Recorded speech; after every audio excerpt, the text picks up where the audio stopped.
Happy Tuesday, everyone!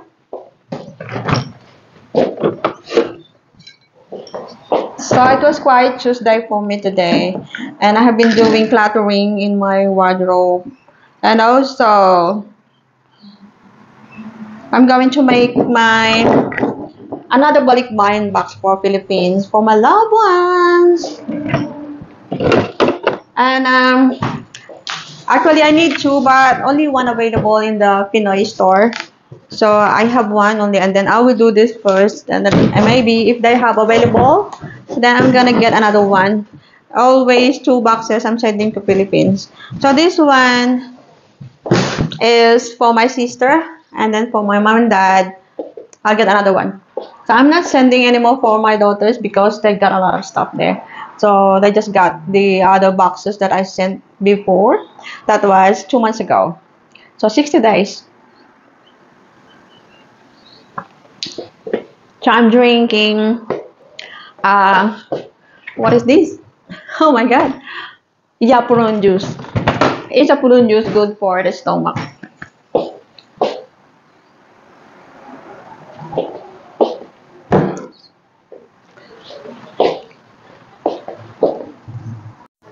So these are the clothes I've already sorted out. So I'm going to give away these clothes, and I'm going to donate to the op shop. I'm not going to send this to Philippines. I may choose some for my sister, and then I'll send it. And this one, this is a nice pouch, and I'll send it to my sister also. And some clothes I will donate. I'm not sending all of this. Yan guys, marami na akong mga damit na na-sort out. Kasi talagang sobrang punong-puno na yung aking cabinet. And ipapadala ko yung iba naman, ibibigay ko na lang sa mga may gusto. And besides, i-donate ko doon sa op shop. So, yun palang na-sort out ko doon sa room namin. Pero doon sa kabilang room, doon sa spare room na nandun lahat yung marami kong damit is hindi ko pa na-sort out. Bukas ako mag-sort out doon kasi wala na akong time. So, ang hirap din mag-sort out kasi sometimes it's hard to let go yung mga clothes na gustong-gusto ko kahit hindi ko na nasusuot, parang gusto ko pa rin. And yeah, and I have to think many times bago ko i-give up. Yan. Kasi syempre, binili ko yung mga clothes na yon dahil na gusto ko, di ba? Kaya lang, sobrang dami na at yung iba naman luma na rin and hindi ko rin naman nagagamit na nga. So, ibigay ko na rin sa mga may gusto. And yun nga, I'm going to give to my sister some of those. And eto, magsimula na tayo magbuo ng ating box habang may time. So, ito na naman, magbubuo na naman tayo ng box. Actually, it's not easy to make a box, but I love sending them stuff. So, I have to do it. So, this is the bottom part. And, you know guys, pasensya na mga viewers ko din. Medyo nag-mix tayo, nag-English, meron tayong English na mix. Konti nag-English ako ng konti kasi we have viewers din or followers or subscribers na hindi nila naintindihan yung Tagalog. So, hindi ko naman pure English yung ginagawa dito. And so, I know they can catch up naman. So, siguro mag-subtitle ako, ganun na gagawin ko. Ano, hindi ko magawa ngayon yan. And then ngayon, buuin ko na lang muna ito. And unahin ko muna itong para dun sa sister ko kasi matagal ko nang sinabi sa kanya na papadalahan ko siya, hindi ko pa napadalahan. Kasi malayo siya dun sa city namin. So, sa kabilang city siya, sa main city. So, another city yung sa amin. So, medyo malayo, hindi sila makapag-share. So, malayo. So, ang gagawin ko na lang is papadalahan ko siya ng box para sa kanya. So, may family na din yung sister ko na yun and may mga anak din siya. At, ayun, papadalahan ko nga siya. And then, syempre, bukod din yun sa mom and dad ko, sa nanay at tatay ko, na box din. And sa mga anak ko, hindi na nga ako muna magpapadala kasi sobrang dami na ng mga napadala ko sa kanila. Parang hindi na rin nila lahat na nagagamit at sobrang dami ka. Katatanggap lang nila yung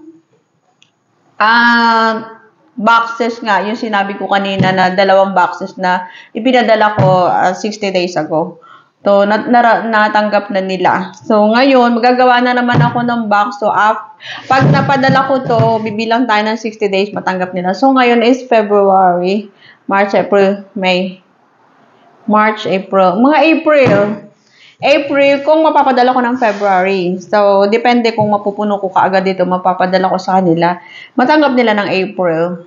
Or kung hindi naman ko madelay pa, mga March ko mapadala. So, mga May nila matatanggap. May, June, ganun. So, which is okay naman. So, let's start, guys. Nasasamid ako.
So, ito na yun, guys. Buo na. Yan, lalagyan ko na lang ng laman. Tapos, ating isasara pag puno na. So, ayan. Bukas ko nalalagyan ng laman ng box. Kasi, kakain muna ako ng dinner. Nagluto ako ng tinola. Ano? Ayan. Sarap, no? Kain tayo, guys. So, ito yung kakainin ko. Tsaka, magkanin ako ng konti. Konti lang. Talagang umiiwas ako ngayon sa carbs. Sa totoong buhay. Kasi yung carbs, hindi maganda yung binibigay niya sa katawan natin. So, bawas tayo ng carbs. Konti lang yung kakainin kong carbs. Tapos, itong chicken. Hindi naman, medyo ano pa naman, hindi naman talaga malamig. Hindi ko naiinitin. So, kakain lang tayo ng konting kanin. Kanin. Rice. Pwede namang mag-rice. Dapat yung brown rice na lang sana. So, wala akong brown rice. Naubos yung brown rice ko. Kaya white rice yung nandito. Ngayon lang naman ako kakain ulit niyan. So, yun nga. As I said before, na lagi akong nagpa-fasting. Kasi nga, gusto ko manatiling healthy yung aking body and alam nyo na, mahirap pag may sakit, di ba? Kaya para manatiling healthy tayo is kailangan natin mag-fasting. Kailangan natin bigyan ng time yung sarili natin na makapag-cleanse or yung katawan natin na mag-heal. Kasi hindi siya makapag-heal pag lagi siyang may ginagawa. Di ba? Pag marami tayong pagkain na i-digest, so, pa na yung trabaho niya. So, tayo nga, kailangan natin magpahinga, di ba? Anyway, bago tayo kumain, ito nga pala ang outfit ko for today. Ayan, supposed to be, saan ko ba susuot to? Natuwa lang ako kasi summer dito. Siguro pag pumunta ako sa beach or kung may pupuntahan kaming lakad na, pwede yung ganitong suot ko. Pero sinuot ko dito sa bahay kasi parang komportable ako, guys. So, kakain muna tayo. Let's eat. Matagal na rin talaga ako nagkikrave din dito sa tinola. And also, ito yung request ng anak ko. Ngayon, nag-request siya. Siya naman yung late. Wala pa siya. Hindi pa siya dumating. Ayan. So, ako lang muna yung kakain. Kasi nagpagupit siya ng kanyang hair. Ayan, inip na siya. Kasi mahaba na yung buhok niya. Gusto niya talaga paikliin na niya. And then nagpa-color din. So, tingnan natin kung ano resulta mamaya. At yung box na yan, dyan na lang muna. Bukas na lang muna yung box na yan. Bukas ko na ilalagyan ng laman.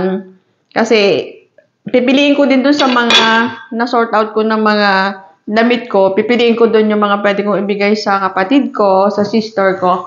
And then yung iba, dispose ko na.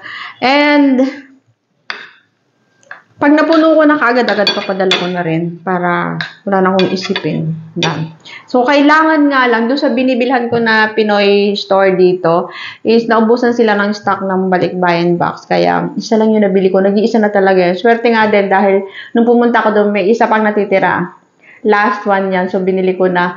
And, another one pa yung bibilihin ko pag dumating kasi sabi nila, next month pa. So, malapit na rin mag next month. So, 15 days to go. And kung bukas nga pala, Valentine's Day.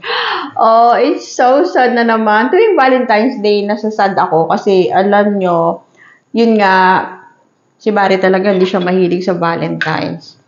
Hindi siya naniniwala sa Valentine's Day. And, okay lang. That's it. Wow, ang sarap. Lasang-lasa yung chicken. Tsaka lasang-lasa yung luya. Nilagyan ko siya ng maraming luya. Alam niyo, wala akong ibang nilagay dito na ingredients na kagaya nung iba na may mga iba pa sila nilalagay. Ako dito, sibuyas at tsaka luya lang. Onion and ginger. Then, yun lang. Wala na. And yung pampalasa ko is fish sauce. Yun lang. Yung nasa bote. Yung patis. Yan lang. So, yun lang. Masarap siya. Pero yung iba kasi marami pa silang nilalagyan na iba para mas masarap. Pero ito para sa akin masarap na. Kain tayo guys. Yummy.